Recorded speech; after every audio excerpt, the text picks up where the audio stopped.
வணக்கம். பரிகாரங்கள் ஏன் பலன் தரவில்லை? நாம செய்யக்கூடிய பரிகாரங்கள் எல்லோருக்குமே பலனை கொடுத்துருதா அப்படின்ற ஒரு கேள்வி இந்த காலத்துல இருக்கு. மற்றொன்று, ஆலய வழிபாடு அனைவருக்குமே வேண்டிய வரங்களை கொடுத்துருதா அப்படின்ற ஒரு சந்தேகம் இந்த காலத்துல நிலவுது.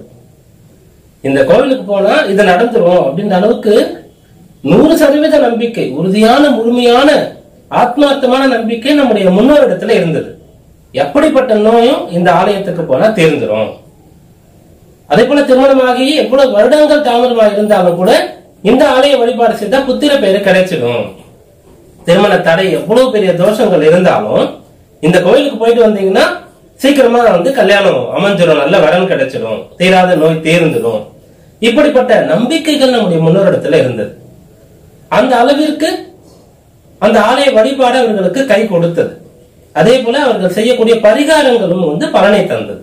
இந்த காலத்துல இது அந்த அளவிற்கு முழுமையான பலனை எல்லோருக்கும் தருதா அப்படின்னு சொன்னா கொஞ்சம் கேள்விக்குறியா இருக்கு. நிறைய பேர் என்ன சொல்லுவாங்கன்னா, நான் போகாத கோவிலே கிடையாது, வழிபடாத தெய்வமே கிடையாது, இருக்காத விரதமே இல்ல, இதன் பிறகு புதுசா ஏதாவது கண்டுபிடிச்சாதான் என்னது கட்டினாதான் கோவில் அப்படின்ற அளவுக்கு எல்லாம் சொல்லுவாங்க. ஆனாலும் கூட என்னுடைய வேண்டுதல் நடக்கல, பிள்ளைகளுக்கு திருமணம் நடக்கல, திருமணமான பிள்ளைகளுக்கு புத்திர பேரு கிடைக்கல, இப்படி நிறைய பேர் சொல்றதை இந்த காலத்துல நம்ம பார்க்கிறோம். இதுவே கூட அவர்களுக்கு நாளடைவில் அந்த நம்பிக்கையை குறைக்கிறதுக்கு கூட காரணமா இருக்கு. ஒரு வெறுப்பு வந்துருது, விரக்தி. இதுக்கெல்லாம் காரணம் நிறைய இருந்தாலும் கூட இன்னைக்கு நான் சொல்ல போறது ஒரு சிறிய காரணம் தான். எப்பயுமே ஒரு சிறிய விஷயம் தான் பெரிய சண்டையில போய் முடியும்னு சொல்லுவாங்க. மிகப்பெரிய விஷயம் நம்ம பூதாகாரமா நினைத்து பயந்தது சர்வசாதாரணமா போயிடும். அதே போல பெரிய சிக்கலான பிரச்சனைகளுக்கும் தீர்வு மிக சிறியதா இருக்கும். மிக சாதாரணமான விஷயங்களுக்கு மிக பெரியதா தீர்வு இருக்கும். அப்படி இன்னைக்கு நான் சொல்ல போறது ரொம்ப சிறிய எளிய விஷயம். அது நம்ம எல்லோருமே கடைபிடிக்கலாம், ஆனா இந்த காலத்துல செய்யறது இல்லை. நீரில்லா நெற்றி பாழ், இது நம்முடைய முன்னோர் நமக்கு சொன்னது. அந்த காலத்துல எல்லோருமே தங்களுடைய குல வழக்கப்படி தங்களுடைய நெற்றியில சந்தனம் இடுவாங்க, திருநீர் இட்டுப்பாங்க, திருமண் இட்டுப்பாங்க, நாமம். அது இந்த காலத்துல இருக்கான்னு கேட்டா ரொம்ப கம்மியாயிடுச்சு. ஒரு 10% அப்படின்னு சொல்ற அளவுக்கு வந்துடுச்சு. முதல்ல ஆண்கள் இத குறைச்சாங்க. தங்களுடைய வேலையை காரணம் காட்டி, தங்களுடைய தொழில காரணம் காட்டி, அல்லது கிராமங்கள்ல இருந்து நகரங்களுக்கு வந்த பிறகு மற்றவங்க கேலி செய்யறாங்க அப்படின்ற விஷயங்களுக்காக அந்த திருமணம் அணிந்து கொள்வது, நாமம் போட்டுக்கிறத, விபூதி பட்டை, திருநீர் பட்டை அணிந்து கொள்வத கொஞ்சம் கொஞ்சமா குறைச்சாங்க. அதன் பிறகு என்ன ஆச்சுன்னா, இப்போ நம்முடைய சகோதரிகள் தாய்மார்கள் கூட வேலைக்கு போறவங்க அவங்க அந்த நெற்றியில குங்குமம் இடுவதை அதிகமா குறைச்சிட்டாங்க. அதன் பிறகு ஸ்டிக்கர் போட்டு சார்ந்து இட்டுட்டு இருந்தாங்க. அதன் பிறகு ஸ்டிக்கர் இப்ப அதுவும் கூட ரொம்ப கம்மியாயிடுச்சு. அல்லது அவங்களுடைய ஆடைகளுக்கு ஏற்ற மாதிரி அதே நிறத்துல மிக சிறியதாக கவனித்து பார்த்தாதான் தெரியும். சகோதரிகள் மட்டும் கிடையாது, ஸ்கூலுக்கு போற பிள்ளைங்க, காலேஜுக்கு போற பிள்ளைங்க கூட, பெண் பிள்ளைகள் ரொம்ப கவனித்து பார்த்தா தெரியற அளவுக்கு ஒரு கடுகளவுக்கு ஒரு பொட்டை வச்சிருப்பாங்க. இது தவறு.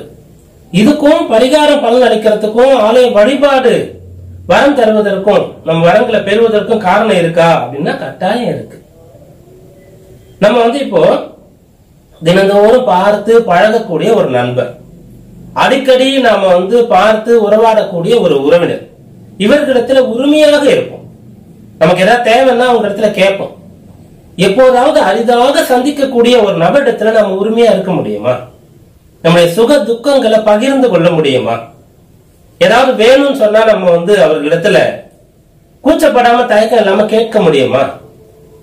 அல்லது அவர்களுக்கு ஏதாவது பிரச்சனைனா நம்ம அதுக்குண்டான சொல்யூஷன் எல்லாம் சொல்ல முடியுமா? முடியாது. அதே போலதான் இறை வழிபாடும் கூட. என்றைக்காவது ஒரு நாள் கோவிலுக்கு போகும்போது நத்தியில போட்டு வச்சுட்டு போறோம். பரிகாரங்கள் செய்யும் போது நம்ம நம்முடைய குல வழக்கப்படி நம்முடைய சின்னங்களை நெற்றியில இட்டுக்கொள்றோம் அப்படின்னு சொன்னா அது என்றைக்காவது ஒரு நாள் சந்திக்கக்கூடிய நபரை போல தினந்தோறும் வாரியார் சுவாமிகள் சொல்லுவார், நீராடி அப்படின்னு சொல்லி தனியா சொல்லவே மாட்டார். நீராடி நீராடின்னு சொல்லுவார். அதாவது குளித்து உடனே நீரை நெத்தியில இட்டுணும் அப்படின்னு சொல்லுவார். அப்படி தினந்தோறுமே நம்ம பள்ளிக்கு போனாலும் சரி, கல்லூரிக்கு போனாலும் சரி, அலுவலகத்துக்கு போனாலும் சரி, வெளிநாடுகளுக்கு போனாலும் கூட சரி, எங்க போறோம் என்ன செய்ய போறோம் அப்படின்றதுலாம் கிடையாது. குளிச்சு வந்த உடனே அவருடைய குல வழக்கப்படி பெரும்பாலும் நிறைய பேர் தங்களுடைய கோத்திரங்கள் தெரியாதவங்க சிவகோத்திரம் அல்லது விஷ்ணு கோத்திரம்னு சொல்லுவாங்க. ஒண்ணு பட்டை இடுவது, திருநீர் இடுவது, அல்லது திருமண் சாற்றிக் கொள்வது. இது ரெண்டுமே இல்லைன்னா கூட சந்தனம் அணிந்து கொள்ளலாம். கோபி சந்தனம் சொல்லி ரொம்ப ஒரு ஃபேமஸ் ஆனது. அது கூட முன்னெல்லாம் அரைச்சு பூசுவாங்க. இப்போ அரைச்சு இருக்கிற மாதிரியே ரெடிமேடா அது கிடைக்குது. கொஞ்சமா அது ஒரு எடுத்து அணிந்து கொள்ற மாதிரி சாந்தாவை குழைச்சி விற்குது, அதை எடுத்துக்கலாம். இல்ல செந்தூரம் அணிந்துக்கலாம். அது மொத்தம் ஏதாவது ஒண்ணு நெற்றியில இருக்கணும். அப்பதான் நமக்கு அந்த இறை தொடர்பு இருக்கும். குளிச்சுட்டு வந்தவொடனே நெற்றியில இட்டுக்கிறோம்னு சொன்னா அப்ப நம்முடைய அந்த குல தெய்வத்தை நம்ம நினைச்சுக்கிறோம்னு அர்த்தம். அவங்க நம்ம கூடயே இருக்காங்க அப்படின்றது அர்த்தம். அப்படி இல்லைன்னு சொல்லும் போது நமக்கும் அந்த தெய்வத்திற்கும் தொடர்பு இல்லைன்றது அர்த்தம். அதனால பிறர் என்ன நினைத்துக் கொள்வார்களோ அப்படின்றதுக்காக கூச்சம் அப்படின்ற விஷயம் இல்ல, இல்ல இப்படி எல்லாம் வச்சுக்கிட்டா அவங்க என்ன சொல்றாங்க, அவங்க கேலி பேசுறது மட்டும் இல்லாம இப்படி எல்லாம் இருந்தா அவங்க அம்மாஞ்சி, அவங்கள ஒரு எதுக்கு பயப்படக்கூடிய ஒரு ஆளு, அல்லது அவங்கள பத்தி கொஞ்சம் மதிப்பு குறைவிடக்கூடிய ஒரு அமைப்பு இருக்கு. திரைப்படங்களா கூட பார்க்கலாம். அப்படி ஒருத்தர் நாம போட்டு வந்தாருன்னா அவர் கிண்டல் பண்றது. அப்படி எதிரில் திருமணம் நடந்து கொண்டு ஒருத்தர் வந்தாருன்னு சொன்னா போகக்கூடிய காரியம் நாம அப்படின்னு சொல்றது. அப்படிலாம் தவறு. ஏன்னா கலியுகத்திலையும் கூட உலகத்திலேயே மிக அதிகமான பக்தர்களை கொண்ட கோவிலாக நம்முடைய சனாதன தர்மத்துல அதிகமான பேர் சென்று வழிபடக்கூடிய கோயிலாக இதுவரைக்கும் திருமலை திருப்பதி தேவஸ்தானம் தான் இருக்கு. அங்க கோவிந்தா கோவிந்தா சொல்லிதான் இறை வழிபாடு செய்யறோம். ஒரே சமயத்துல பல்லாயிரக்கணக்கான பேர், லட்சக்கணக்கான பேர் சேர்ந்து கோவிந்தா அப்படின்னு சொல்லக்கூடிய ஒரு நாமத்தை சொல்லும் போது மெய் சிலிர்க்கும். அப்படிப்பட்ட ஒரு விஷயத்தை கேலி கூத்தாக்கிட்டோம். பெரும்பாலும் இதற்கு திரைப்படத்துல நகைச்சுவைன்னு சொல்ற பேர்ல வந்தது. அப்புறம் அப்படியே அது பரவிடுச்சு. ஒரு காலத்துல சுதந்திர போர்ல அதிகமாக சர்தார்ஜின்னு சொல்லக்கூடிய சிங் இவங்க இருந்தாங்க. இப்ப கூட ராணுவத்துல இவங்க பெரும் பங்கு வகிப்பாங்க. அதனால ஆங்கிலேயர்கள் எப்படியாவது இவர்களுடைய மதிப்பை கெடுக்கணும்னு சொல்லி சர்தார்ஜி ஜோக் அப்படின்னு சொல்லி ஆரம்பிச்சாங்களாம். இது எங்க கேள்விப்பட்டது இல்ல படிச்சது. ஏன்னா அவங்கள அவங்களுடைய மதிப்பை குறைக்கிறதுக்கு ஜோக்குன்னு சொன்னாலே சர்தார்ஜி ஜோக் தான் ஃபேமஸ். அவங்கள ஒன்னும் தெரியாதவர்களாக முட்டாள்களாக சித்தரிக்கிறதுக்காக நாளடைவில் அது நம்முடைய சுதந்திரத்திற்கு பாடுபடக்கூடியவர்களை நாமே கேலி செய்யற மாதிரி சர்தார்ஜி ஜோக் சொல்றோம். அப்படி ஒரு விஷயம் ஒரு சினிமாவில் வருதுன்னா சாதாரணமானது கிடையாது. நிலைத்து நிற்கக்கூடியது. ஒரு திரைப்பட நடிகர்னு சொல்லும் போது இப்ப சமீபத்துல பேட்ட படம் வந்திருக்கு. ரஜினிகாந்த் சூப்பர் ஸ்டார் அவர்களுடைய படம். என்னுடைய அப்பாவும் அவருடைய படத்தை தியேட்டர்ல போய் பார்த்திருக்காரு. நானும் போய் பார்ப்பேன். என்னுடைய பிள்ளையும் பார்க்கறேன். என்னுடைய பேரனும் கூட பார்ப்பேன். குறைஞ்சபட்சம் பெரிய திரையில பார்க்கணும். அது வரைக்கும் நம்ம சூப்பர் ஸ்டார் இப்படியே இருப்பாங்க. அப்படி ரசிகர் எல்லாம் விரும்புவாங்க. குறைஞ்சபட்சம் டிவிலையாவது பார்ப்பாங்க. அப்படி திரைப்படம்ன்றது சாதாரண விஷயம் கிடையாது. அதுவும் தமிழ்நாட்டுல திரைப்படங்கள் மூலமா தான் ஆட்சிகளே பிடிச்சிருக்காங்க. நாட்டை ஆளக்கூடிய ராஜாக்களே அதன் மூலமா தான் உருவாகிறாங்க. அப்படி திரைப்படத்துல கேலியா ஒரு விஷயத்த சொல்லிட்டா உடனே நம்ம என்ன பண்றோம், அதை நம்பிடுறோம். அதனால நமக்கு அந்த ஆசை இருந்தாலும் கூட, நம்முடைய குல வழக்கப்படி நெத்தியில பொட்டெல்லாம் வச்சுக்கணும் ஆசை இருந்தாலும் கூட நம்ம பிறர் கேள்வி பேசுவாங்க அப்படின்னு சொல்லி அதை தவிர்க்கிறோம். இது தவறு. ஒரு பக்கம் துணிந்து கடவுளே இல்லை அப்படின்னு சொல்லி சொல்றவங்களை கூட பரவாயில்லைங்க. ஆனா கடவுள் நம்பிக்கை இருக்கு, வழிபாடுலாம் செய்யறோம். ஆனா தினத்தோட நெத்தியில நம்ம போட்டு வச்சுக்க மாட்டோம். இது என்ன நியாயம்? இது அறிவியல் ரீதியா இப்ப நிரூபிச்சுட்டாங்க. ஒரு காலத்துலயாவது நம்ம முன்னோர்கள் சொல்படி கேட்டு ஏன் எதுக்குன்னு கேள்வி இல்லாம நம்முடைய சனாதன தர்மத்தை நம்முடைய பழக்க வழக்கங்களை கடைபிடிக்கணும். ஆனா இப்பெல்லாம் எதுக்கு நம்ம நீர் இட்டுக் கொள்றோம், எதுக்கு குங்குமம் பெண்கள் வைத்துக் கொள்ளணும், எதுக்கு திருமணம் இட்டுக் கொள்ளணும், அதனுடைய அறிவியல் பூர்வமான விஷயங்கள் என்னன்னு சொல்லி இப்ப நிரூபிக்கப்பட்டிருக்கு. அவ்வளவு நன்மை நமக்கு அது அப்படின்னு சொல்லி. அதே போல குங்குமம் இட்டுறது கூட ஒரு சிலர் அந்த பெண்கள் மட்டும்தான் குங்குமம் இட்டுக்கணும் அப்படின்றத கூட நினைச்சிட்டு இருப்பாங்க. கண்டிப்பா அப்படி கிடையாது. குங்குமம் சொல்லக்கூடிய ஒரு பொருள் ஆண்களும் தாராளமாக இட்டுக்கொள்ளலாம், தவறு கிடையாது. அப்படி இந்த திலகத்தை எல்லோருமே இட்டுக்கொள்ளணும். நெத்தியில பொட்டு இல்லாம நீர் இல்லா நெற்றி பால் நெற்றின்றத உணரணும். எல்லோரும் அவருடைய குல வழக்கப்படி பொட்டு வைத்துக் கொள்ளணும். அது நமக்கு இறை நம்பிக்கையையும் அந்த இறை வழிபாட்டிற்கு நெருங்கிய தொடர்பையும் அறிவியல் பூர்வமாக நிறைய நன்மையையும் நம்பிக்கையும் நமக்கு தருது.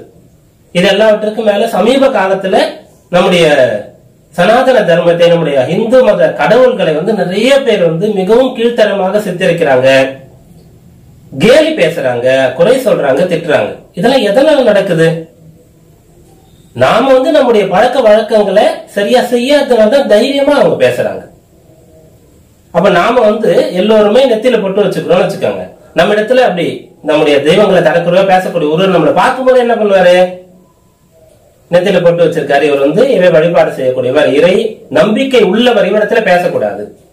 இப்போ ஒரு கட்சிக்காரன்னு வச்சுக்கோங்க. நம்ம ஒரு பொது இடத்துல ஒரு பேருந்துலயோ ஒரு புகை வண்டியில பயணம் செய்யறோம். அப்போ ஒரு கட்சிக்காரை வேட்டி கட்டிட்டு இருக்காரு ஒருத்தர். நமக்கு அந்த கட்சியின் பேர்ல, அந்த தலைவர்கள் பேர்ல ஈடுபாடு இல்லை, அல்லது அவர்களை பத்தி குறை பேசுற ஆளா இருந்தாலும் நம்ம என்ன பண்ணோம்? டக்குன்னு இவர் இந்த கட்சிக்காரர், இவர் இடத்துல நம்ம இப்படி பேசக்கூடாதுன்னு சொல்லி சுதாரிச்சுப்போம். அதே விஷயத்தை தான் இங்க நீங்க யோசிச்சு பாருங்க. நெத்தியில பொட்டு வச்சுட்டு இருந்தா நம்ம கிட்ட யாராவது நம்முடைய கடவுள்களை பத்தி குறை பேசுவாங்களா? பேச மாட்டாங்கல்ல. அப்படி யோசிச்சு பாருங்க.